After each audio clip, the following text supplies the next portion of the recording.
recording. We're on air. So again, good afternoon, folks. Welcome. This is a Lunch and Learn series. We will discuss large-scale Scrum case study today, and the honorable guest today, a special case today. We have Wolfgang Steffens. He is my friend and colleague, also certified LAS trainer, who was originally from Germany, has lived in Finland for the last 2 decades or so. He wrote the very comprehensive and very informative case study, and it's named Big German Insurance. The name is obscured for privacy and confidentiality reasons, as many other case studies are. I would like to open the floor right off the bat to your questions and to Wolfie's. And by the way, Wolfgang likes to go by Wolfie. It's just easier, so just call Wolfie.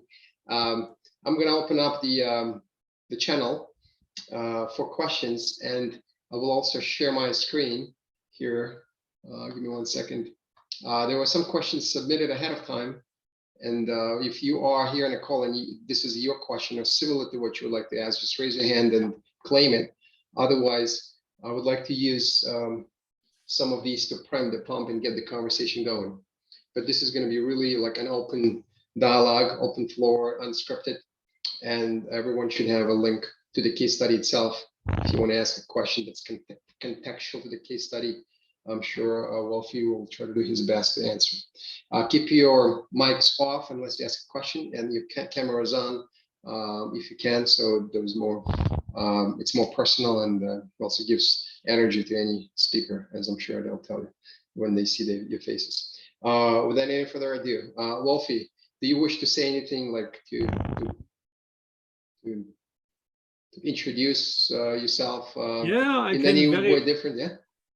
Very quickly, a few words. So hello, everybody. I'm very excited to be here. It's my first time in such a session. So let's see how it goes. I just a bit of my background. So I cut it short. So I was working about 20 years in Nokia Networks. That's the part of Nokia which is still alive. And it was 2005 that Greg Lahmann and Bas Wodde came to my organization. I was there heading the program and project management office, basically, organization in this.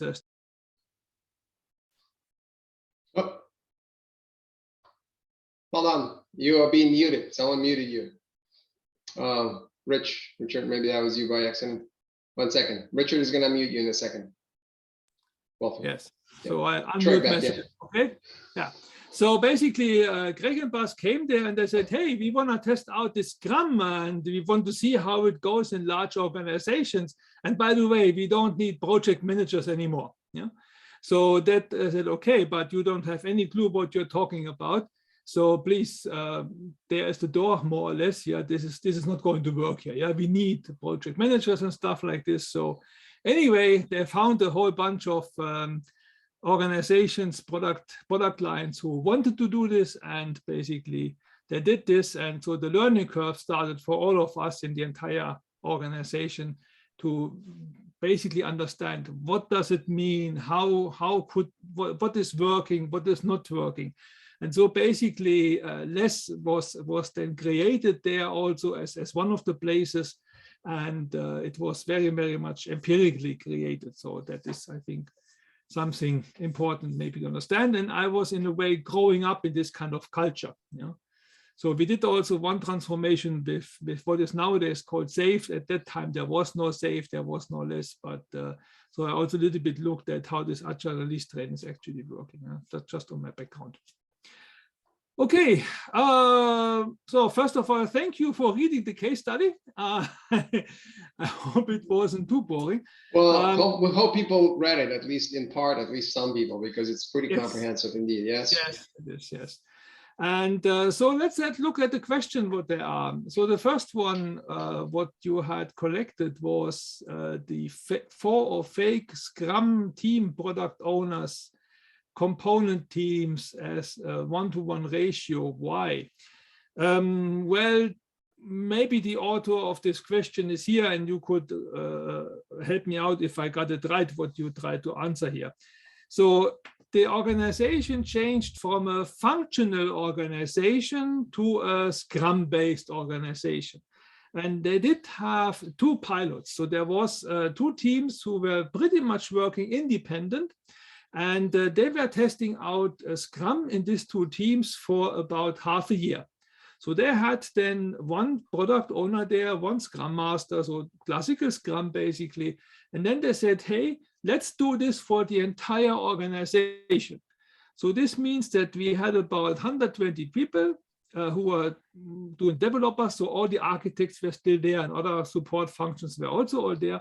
But basically the developers, the main focus was on those. And then let's say, okay, we are going to change them into Scrum teams. And what they then did is what many organizations do, they just don't know any better. So they just do a copy-paste Scrum.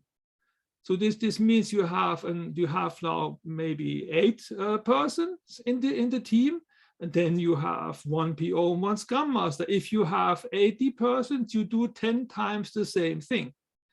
Yeah, and this then actually leads to all sorts of dysfunctional setups. But that was the basic reason why they just didn't know any better. Yeah? And they were hoping that that this is then working. And this kind of thing I actually have also seen many other organizations. So they just don't know. They don't know how to basically make Scrum working in larger organizations. You know? And this not existing knowledge for whatever reason, yeah, that then leads to all sorts of disastrous things. Yeah. So maybe is the author of the question here, did this answer your question? And by the way, if it's not the author, hopefully the person will stand up. If not, if anyone wishes to follow through on the same question for clarifications, please do that too.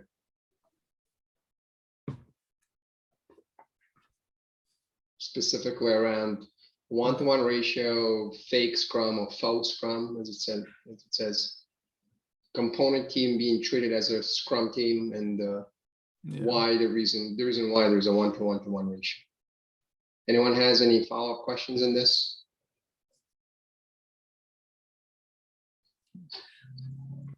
Maybe still to add, to make it maybe more clear, is this that, but what do we mean by component team? So of course, we said it's pretty clear if you are really taking care of your very tiny area.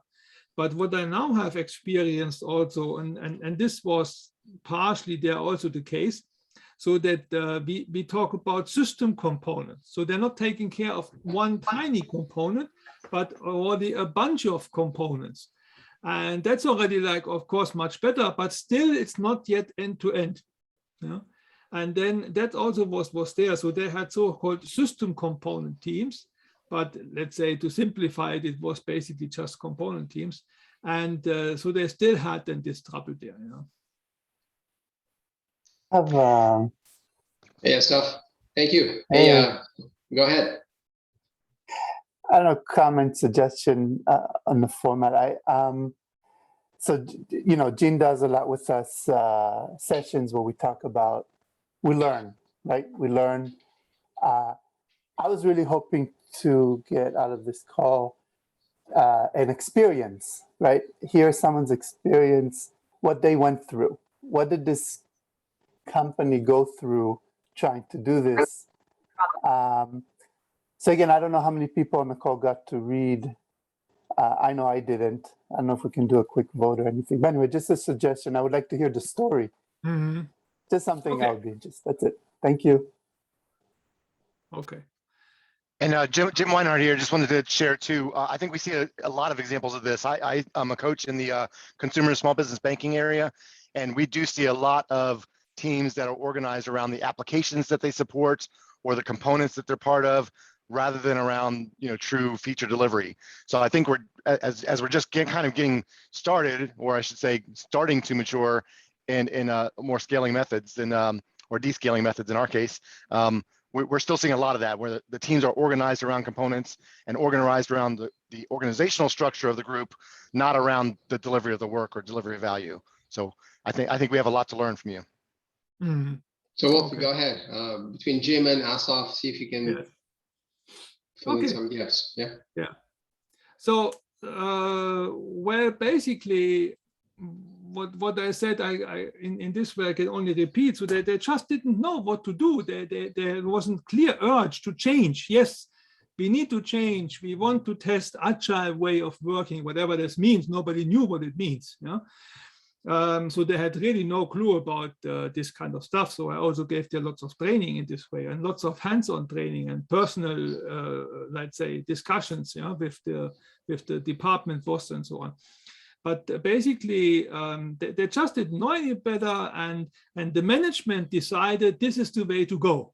And of course, that's I have seen this so often. It's so painful.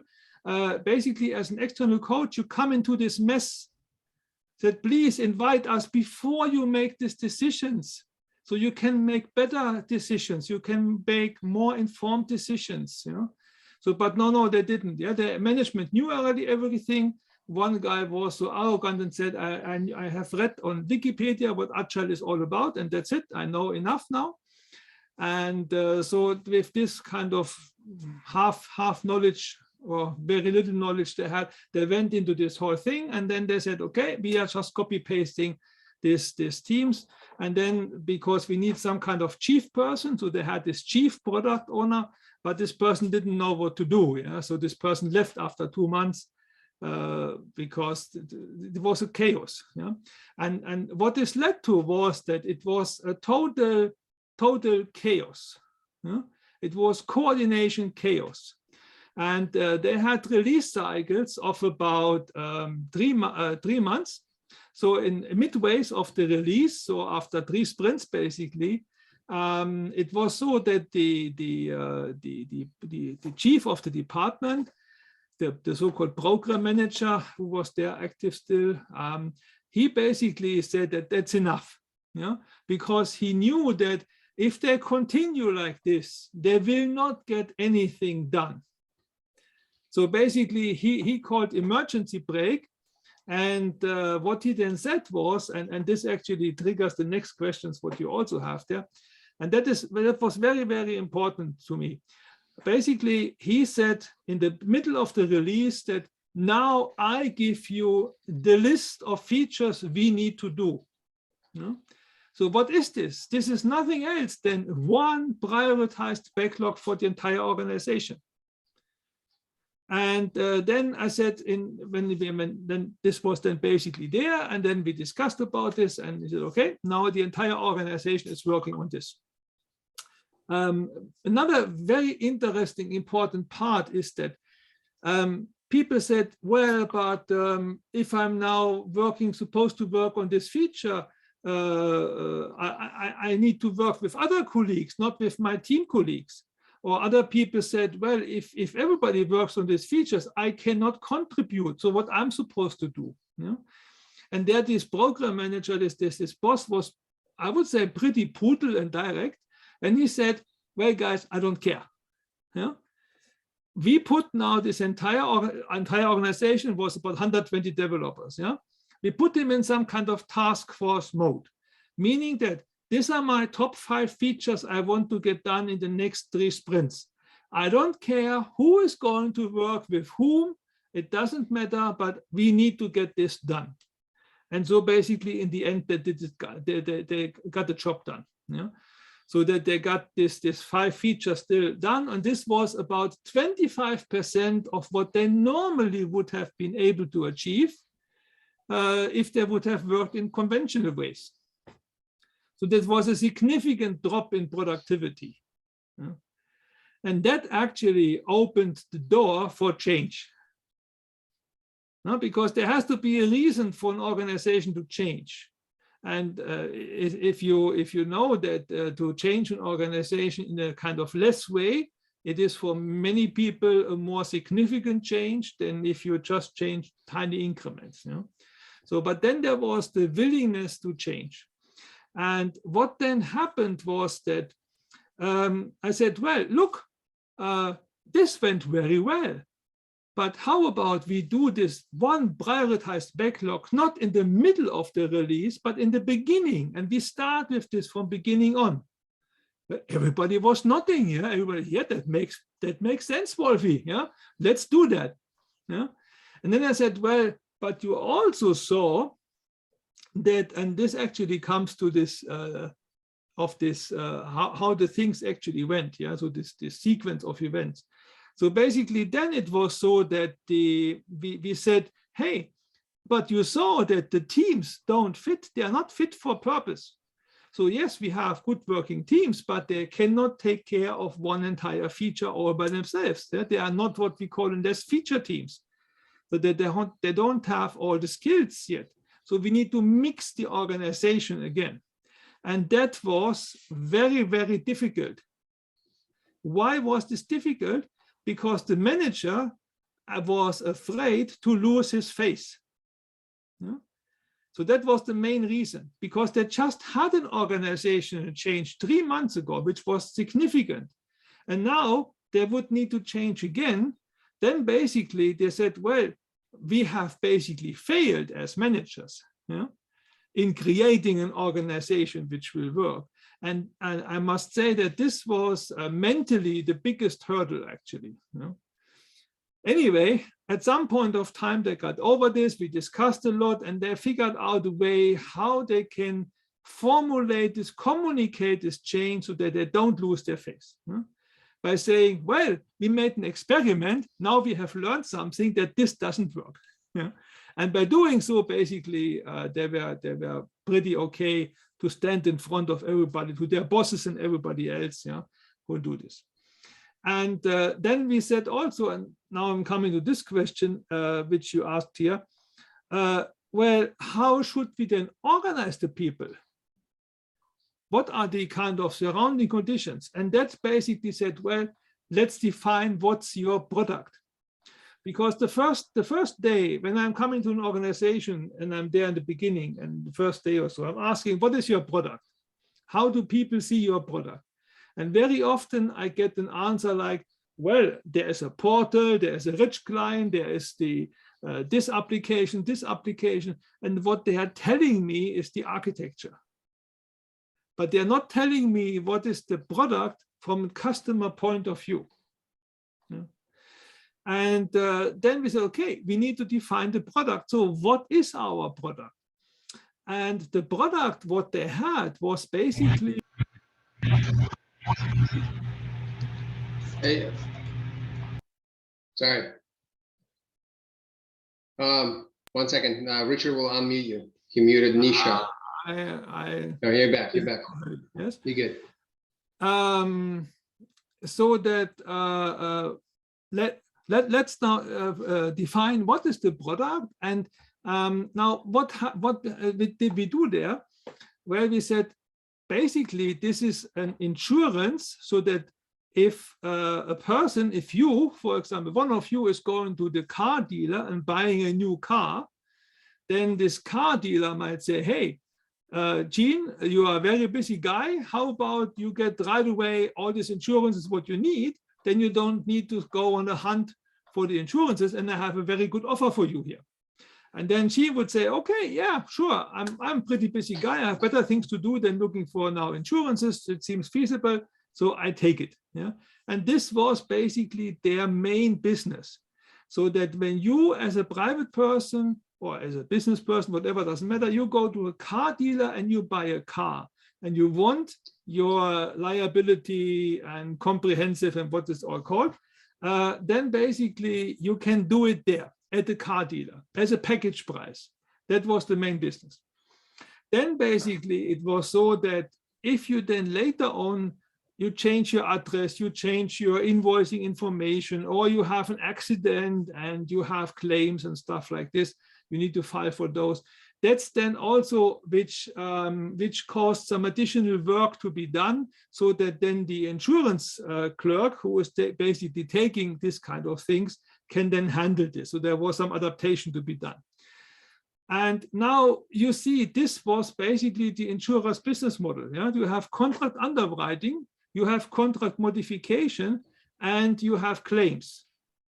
And now we had about 120 people. We had in the end 10 teams who are working on this. And we knew that this is, yeah, that's the slide, thank you. And we knew that this is of course too much, so it would need to be a less huge case. Yeah? Now, please be advised that this magic number of 8 teams per product owner, it is only depending on how well or how much cognitive capabilities this person of a product owner has. Now, we have seen cases where a product owner can work with 13 teams. In this organization, even 8 would have been a challenge. Yeah? So we have to go with smaller areas. So it was pretty clear from beginning on, it was a less huge case. And that's why we said, okay, we will need to define requirement areas. Now all requirement areas need to be, of course, customer centric. That's the whole point. Yeah, we don't want any more component teams. So this means they will get a customer feature in, and they can do, any of the teams could do any of this work. That was the target set where we want to be. Now, the requirement areas, they were defined by one colleague of mine together with plenty of people. Yeah, this was the question 2, basically, which was there. This was a very, very iterative process. It took about 2 weeks. There was a lot of yelling also and shouting included. Yeah, some people didn't understand what this whole thing is about, so don't believe that it would have been a smooth ride. On the other hand, if you look at this slide, what Gene is showing right now, the product management organization, which was doing sort of upfront analysis and stuff, like looking at pricing and stuff like this, yeah, they were already organized in these 3 areas. So they already were organized into underwriting, modifications, and claims. So if you don't know what is your product in the kind of IT department or stuff like this, yeah, if you are more the technical side, ask your product management, what is actually our product? They typically can tell you this. And that would be a very good way how you can organize your requirement areas.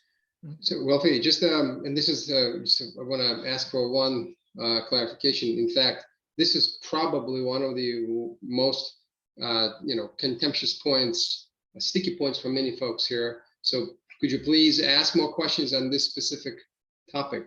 How to define a requirement area, technology versus business as it's meant to be in large-scale Scrum, and how is it an extension of a bigger problem, of a smaller problem where teams are defined along components as opposed to features. So this is like the mother ship and a child ship to problems that we often see. And maybe if you have any follow-up questions, please ask specifically on like, and who was involved in defining these. Yeah, I was actually curious how they discovered the cognitive capabilities of the product owner to determine how many teams they could have. Like there was that trial and error to just happen. You're like, oh, it's clearly too much for this person, yeah. Or it was less magical than you think. Yeah. So it was actually so that we had one very competent person who was already taking care of claims. And this person said, well, I have plans to stay there. So, okay, we had one requirement area claims with 2 teams, which is not big enough. That's why it was marked in the case study as a minus, basically. Yeah. But anyway, that was easy to go. The trouble was the underwriting and modification. So we did not know when we formed the new organization, we did not know how many teams will be in these areas.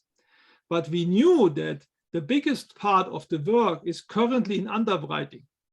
And that's the whole point in less that if you have more work now in underwriting and less work in modification, then you have also more teams in underwriting and less teams in modification.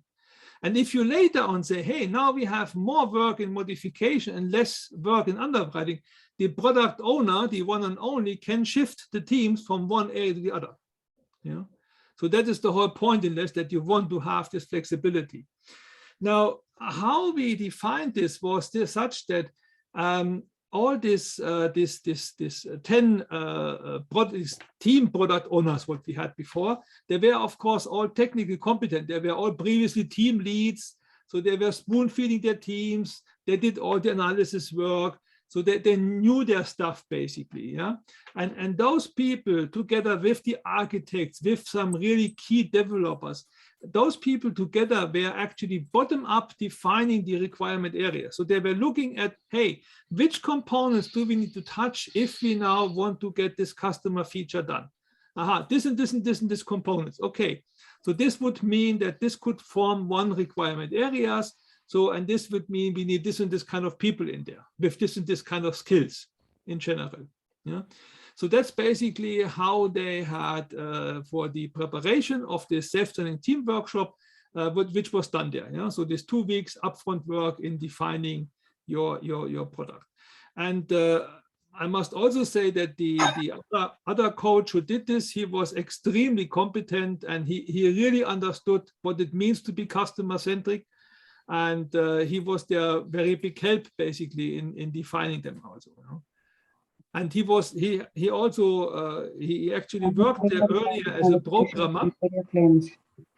So, yeah, go ahead. So if people were talking some nonsense, yeah, then he could say, well, sorry guys, it's not like this, yeah. So we actually do it like this and this and this, and this component needs to be done also, and so on and so on. So he really knew the stuff. So that was very, very helpful in defining them.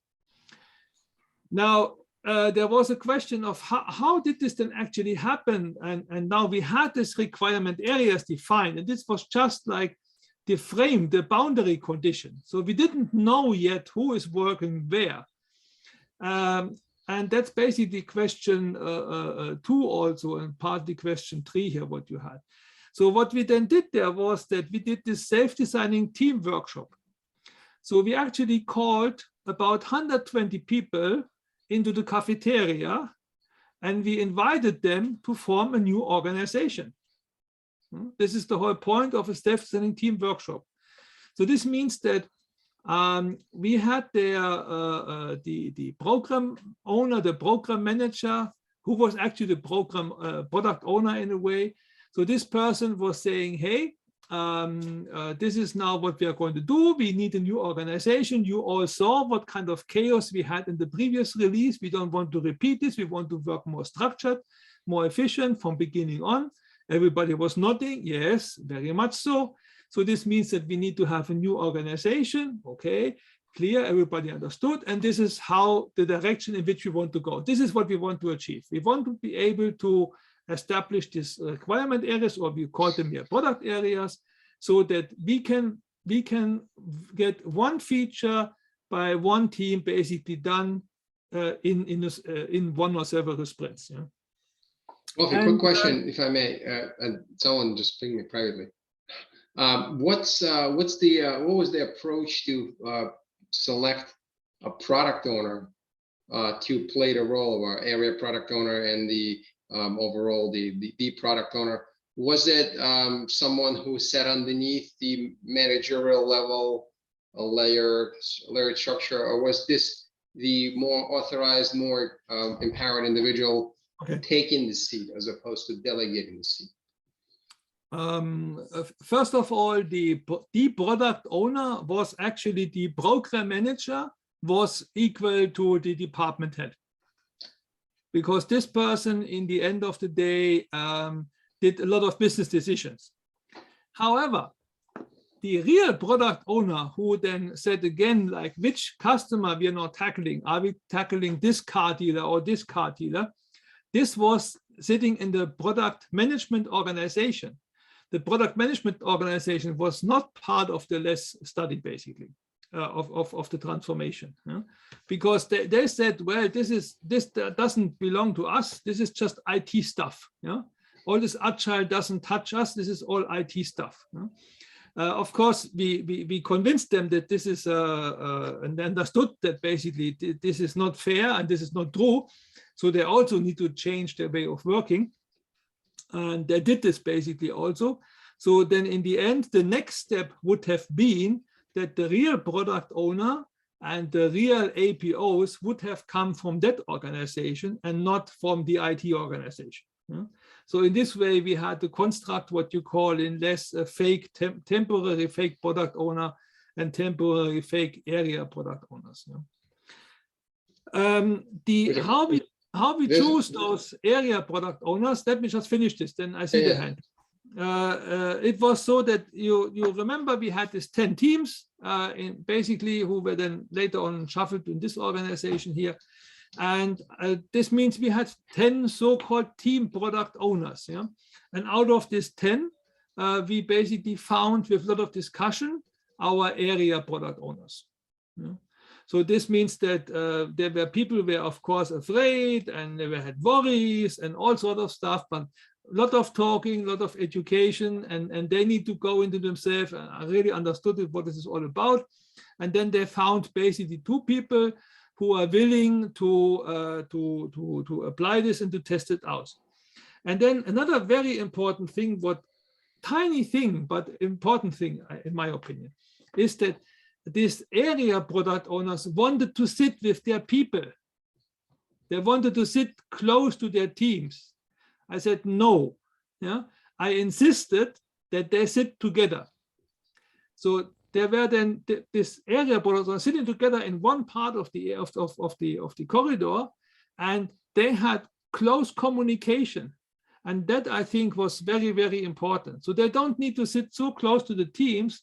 It was more important in my understanding, with this context, with this culture, that they sit closer together. And that really helped again to boost the communication, and this helped us to bring together and achieve our release goals. Okay, now the question from JJ. JJ, you got on mute. Yes, so I was trying to do that, Wolfie. Thank you. And you just actually led me kind of in that direction in the question. And I know within our organization, there is a struggle from moving away from this product owner being a part of the teams and moving to this this place where, you know, they're working with additional product owners and really understanding the areas along the product discussion versus the component discussion. The question is, with the development team itself, what was your experience, or how did you feel, or how did you see it working with the developers taking on that relationship with the customers and driving those sessions and being able to allow the area product owners to have more space to be able to connect more of the dots with across the areas of that product, and then of course have those developers being able to build that relationship with their customers.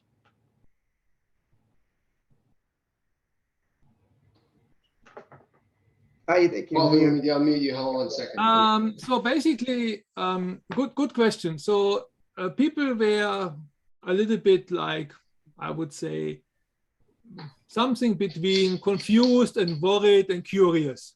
Yeah. But what we did was, and that's also something important in this self-studying team workshop. So where we then defined how these new teams are working together. So this whole thing took about 4 or 5 hours. Yeah. After 4 or 5 hours, we had built a new organization, and this organization was built by the team members. Yeah. So they have self-selected in which team they are working. You see the template here, what Gene is showing. So they have been selecting this. Okay, I'm working in this team, then I can contribute to this. Yeah, and so within 4 or 5 hours, we actually created this new organization, and this has caused a boost, a mental boost in the organization, which management could only dream of beforehand. And still, half a year later, people talked about this one afternoon we spent in the cafeteria forming this new organization. We wrote history in this company, because people never ever before have been allowed to do this. And now, because there was this very positive thing that, hey, this stuff is working, the people were very open-minded to all sorts of other ideas which were there, like, hey, you need to look at the refinements together with the clients and so on, and together with the product owners and with the product management organization and with other technical experts and so on. And that was then basically much more easier to adopt because of this great momentum we had created in this self-serving team workshop. And yeah, does this answer your question? I think so, Wolfie. Thank you. It's that opportunity for the development team to build that relationship, but also from a business perspective for those owners of that product to really interject and be a part of the delivery, which obviously in a large organization and many, what we're trying to do now is hopefully consolidate that list and understand what the products we really are working on so that we can cohesively do that across. Yeah. So it was also figured out that in this whole discussion of the setup that they actually had two products. So one was a tiny product. It was done by one team. Then we had this product, which was mostly here in the less huge case, basically. And then they had two services. One was, for example, the finance service.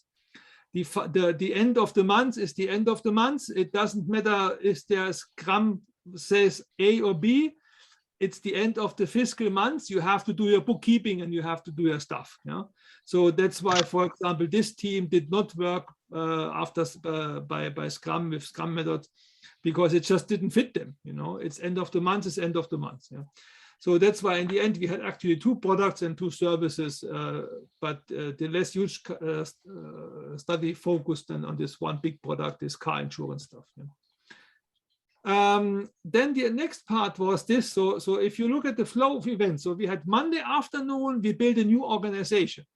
The next step was that we didn't have a product backlog. This product backlog, what the people were creating. So what we needed to have needs to be created still. Now, of course, they did have, let's say, top 10 list of features, but all these features, they were far too big to be done by one team in one sprint or so. So we need to do the refinement, of course. And that's the whole point in the initial product backlog refinement workshop, that you actually do the refinement of these features.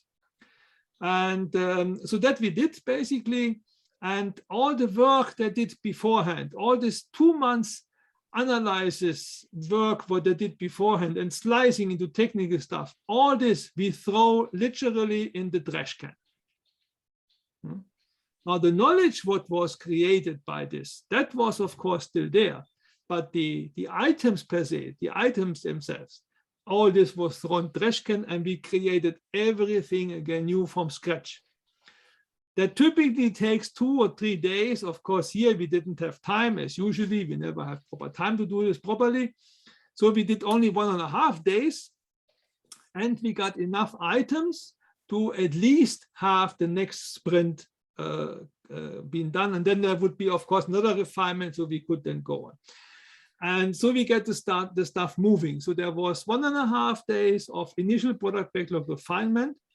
And because management had a high distrust to the people, so there was really a lot of command and control there in place. And so they had trouble to let go and so on. So anyway, we said, let's then have a session after this. Then the teams can a little bit calm down and they can then get their workplaces in place properly and can start to prepare for sprint planning 1, which should then happen the next day. But then basically they said, okay, let's now look together. And the area product owners were presenting, okay, what is now actually what has happened in this 1.5 days and what is the outcome of this and how does the release plan look like? So they could already make an initial release plan at that day before we even get started. And then they could say, hey, this and this feature, it's not going to happen now. We already know this now, it's too big. Yeah? Or we know that if we do this and this and this, then this and this doesn't fit in. Is this order for you okay, or do you want a different order? Yeah? And that brought a lot of focus into the whole work. And that was also very important. I typically refer in my courses, I refer to this book, Specification by Example, where exactly we did that. So we understood what's the customer problem. Then we said, okay, if this is the customer problem, then these are the goals, what we want to have. And the goals was pretty clear. We want to have system integration between the new car manufacturer and the insurance company. And then actually we said, okay, then this is the features we need, and these are the features we don't need. So we scoped very clearly, and then we did the refinement on and looked at the detailed requirements. Yeah, so that's very, very important actually to also look at this. It's very helpful for you. And then was Thursday, and then started the sprint with sprint planning. So 2 weeks of preparation roughly. Monday afternoon, new organization. Tuesday, Wednesday morning, initial product backlog refinement workshop. Wednesday afternoon, the review, and Thursday morning was then sprint planning 1. And then the people started to work. And in this first release, we basically have achieved all release goals. So all what the customer wanted to have, we were able to achieve there. Because of this continuous focusing, what is really needed, what must we do, what can we put later on and stuff like this. So, Robin, I'm sorry, go ahead. I was going to say, it's an amazing coverage of the self-design workshop and self-organization, right? Yeah. I'm not sure what people think about it. I'm sorry, finish off what you were saying. Maybe there's some questions. And just to give you a picture, so that we literally kicked out management of the self-designing team workshop. We said we don't want to have management in there because typically the managers there, they were too much command and control, too much, I'm not happy with this. Who cares what you are, manager? Not your job, yeah, to be happy like that. If the people say, this is the team, this team can master this team can do such a feature all by themselves, that's good enough. Yeah. And that's why we said, okay, also to protect in a way the success of the workshop, we also said, okay, managers, there's the door, get out. And when we are done, we call you back in. Yeah. But of course, everything didn't go as smooth as I maybe describe it here. So we had a bunch of people. They wanted to work together, but they didn't want to work there, and they couldn't work there, and so on. But after in the end, basically, we found a home for them, and everything was settled. So by, I think it was 6 o'clock or 6:30, then we really had a new organization, and people could start working next day. Yeah. Okay, I think this was pretty much number 2. So people chose them teams themselves, yeah. So that nobody told them you must go there, and who validated this? People themselves, yeah. So people were looking at, hey, you team, you cannot do that. I know that you are lacking this and this competence, or you are lacking this and this skill, yeah. And then they had another round and they changed again, yeah? So that in the end, all the teams had the skills and competences they wanted to have or they needed to have. Yeah? And that's why basically the teams also were pretty big. So in the beginning, the teams had about 10 people per team, so that we had all the specialists in there, so that we could get basically one end-to-end customer feature done in the end. And that's why we needed a little bit bigger teams and violated this normal rules of 9. Okay. Let's see if anyone else wants to ask anything live. Yeah. Folks. Does anyone wish to expand on the current topic, or maybe pick up something else? We got about 10 minutes budget for. Yep, I'm sorry. Can you hear me? Yes. Arnold. Yes, thank you so much for this wonderful discovery. Wolfgang, you just mentioned that within 1.5 hours, you built a whole backlog. How, one and a half was it days. done? 1.5 days, sorry. 1.5 days. Yes. But even 1.5 days, for me, creating a backlog, it's really incredible result. How did you do it? Can you collaborate on this, please? You have 100 people there. Use them. Yeah, that's the whole Wonderful. point. But developers usually hate to write user stories, right? Hate to participate. They get used that somebody will do it for them. How in 1.5 days, right? You made them love this, participate actively. Well, it all, I mean, obviously it depends. Yeah, so you have to work with the people. And we did, of course, some previous, let's say, work, and also in the beginning of the self-selling team workshop, we announced in a way, okay, how do we want to work in the future? Yeah, and people had some training classes, and then it wasn't a less training, but something smaller basically, and then they learned, okay, yes, actually cut the middleman. So why do we need middlemen in there? If the client has a technical issues, then they speak on the same level with the other technical guys who are implementing this, you know, and they can ask the right questions. And I think we, by having this self-designing team workshop, we created an environment in which people were open. And it just came by itself because we let people decide, and with giving only minimum boundary conditions, we let people decide, and then they were enthusiastic about this, and this changed overnight. In this few hours, it changed. Yeah, people were really becoming more enthusiastic. Maybe not everybody, for sure not. Yeah, for sure there were some people that I don't care less. Yeah, but we had the majority of people. They were enthusiastic, and they were, hey, let's do this now. That's cool stuff. Yeah, that maybe some of them awesome. have been in agile courses before. They said, this is what we learned there. Let's do this now. Yeah. This is awesome. But in the beginning, you created a list of ethics, right? So your product owner created a list of ethics, or even list of ethics were created at the same time. No. We had we had actually one major feature. This was the system integration of this insurance system from this IT system of this insurance company with the IT system of this car company, of this car dealer. You know?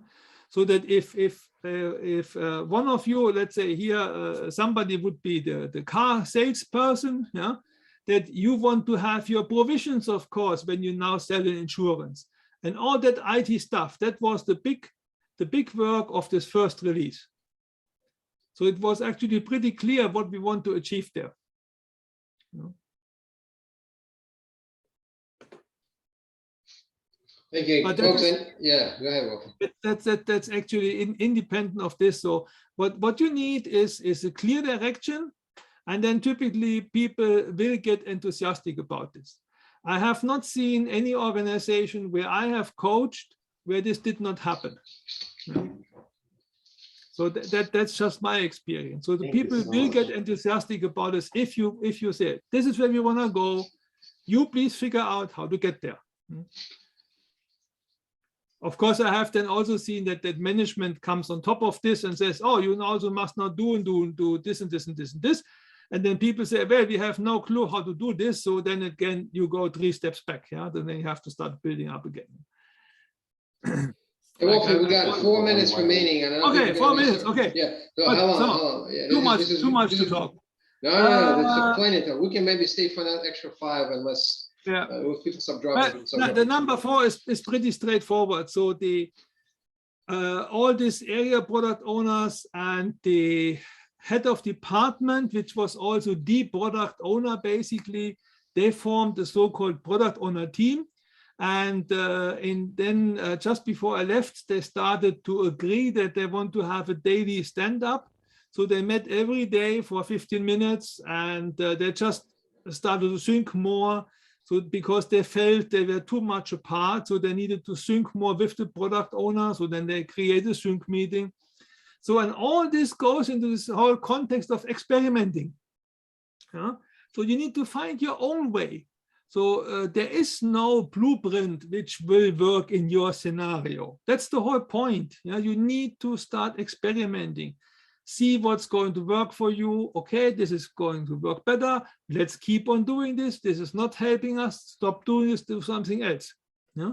This is very, very important that you start to learn how to deal, how to create experiments, how to check that your experiments are working and stuff like this. You know, so by retrospectives and so on. Can you say a few words about the parallel organization concept in the context of this discussion? If you think About what? The parallel organization. We didn't have any. So you did it right in there. You did inside the existing. No, because the thing was this, that we looked at this setup and we said, well, the recommendation in less is to limit it to 50 or 60 people, something like this, one requirement area. But then we said, hey, we have 10 teams. So basically, it is just at the edge of what we could do. And we had very experienced coaches there, Scrum Masters. So we said, okay, let's go full Monty here. So we have only basically this many people, and we believed and we were able to do it so that we did actually swap at the same time. It was small enough not to spin it off. Yeah, because people get sometimes too much stuck on these numbers. So and here we said that it would make literally no sense to start with parallel organizations. So let's do now this bunch and that's it. Yeah. Thank you for that. The last question was about the Undone Department. So, well, very interesting. Yes. So I was not there very long. In the end of my days, the architects were coming. Hey, Wolfie, they were still an own architectural group. I said, Wolfie, I think we should be closer to the teams. I said, yes, you should. Yeah, good that you recognize this. So go there. Yeah.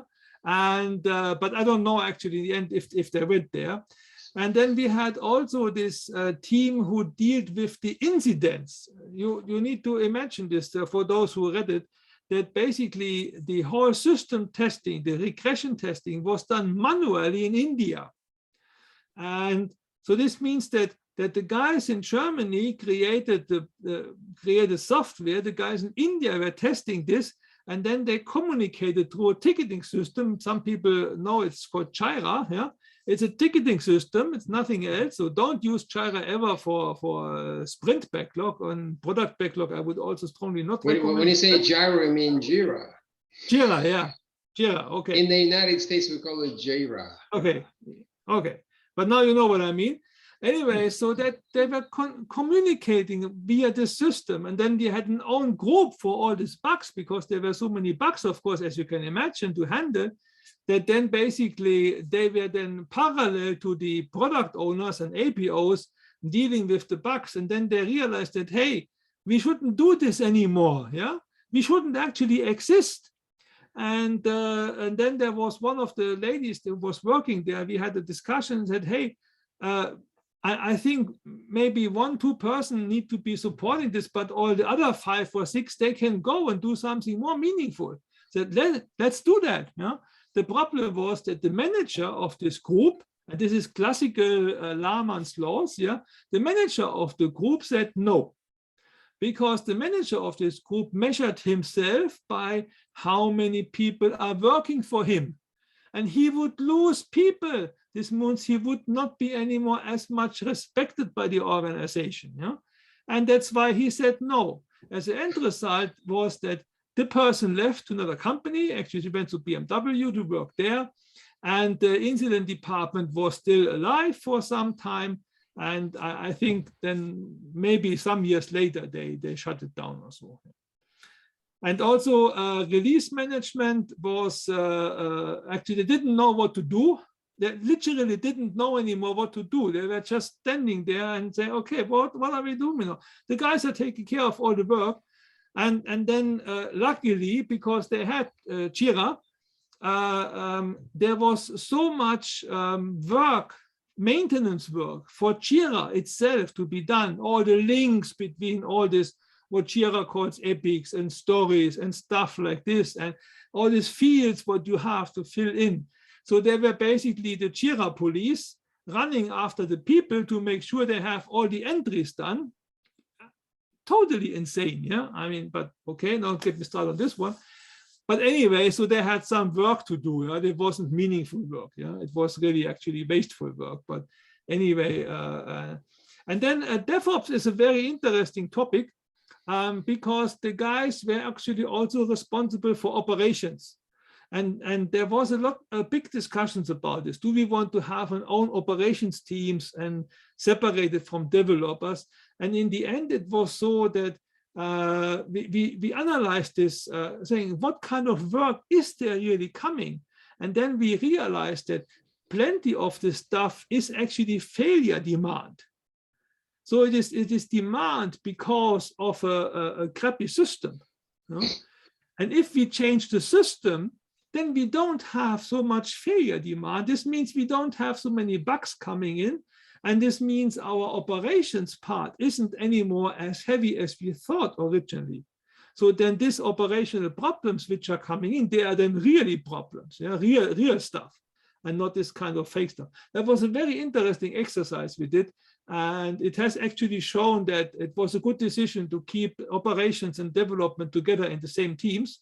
And so that they shared the work and they rotated who takes care of what. But that was basically not separated. And this was a very good thing. Thank you. Great. So we are at the hour. So essentially, we usually wrap this up. Unless someone has a very pressing and very exciting question, we would have to respect Wolf's time and thank him. I'm okay. No worries. No, I know you are, but I want to make sure we make this worth the time.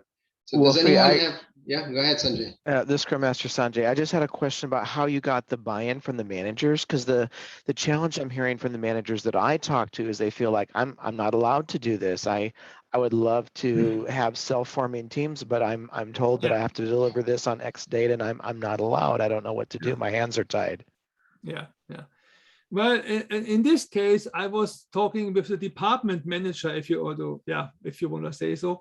And this guy could decide how his organization is working all by himself. No?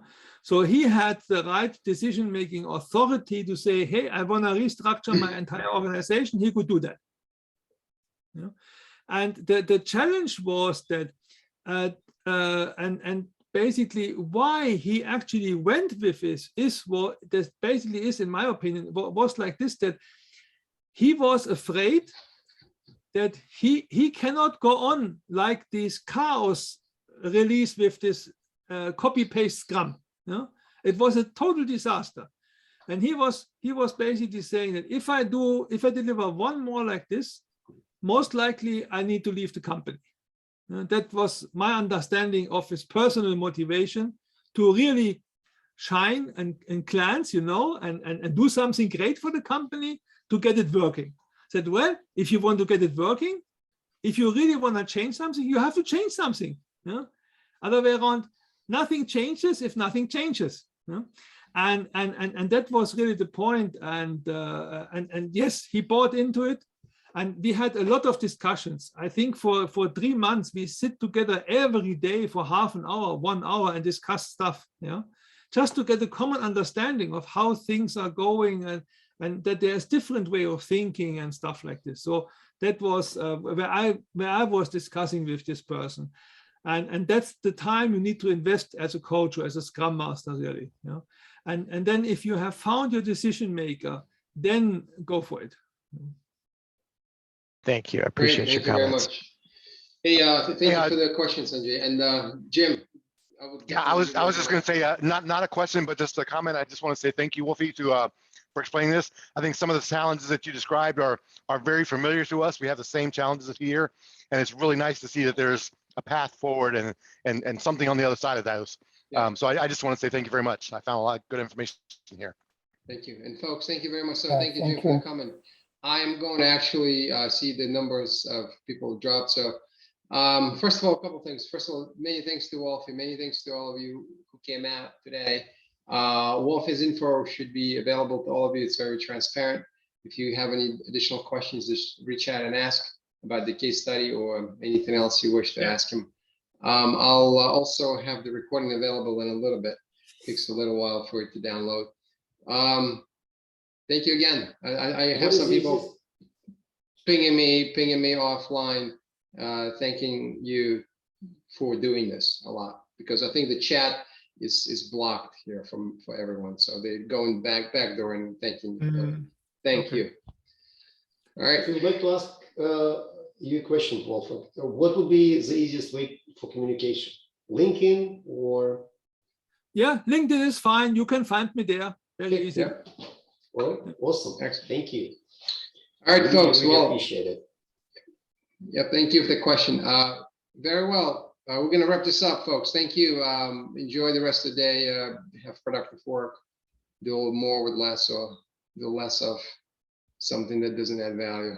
And you know, be safe and don't do safe. Yeah. No, I didn't say that. Yeah, and we'll see each other soon again. Thank you, Wolfgang. Once again, I'll put you Okay. off. Thanks a lot. Yeah, it was fun. Absolutely, Okay. it was a great opportunity to have you here. Cheers. Thanks, Wolfgang. Bye-bye. Thank you. Thank you. Bye.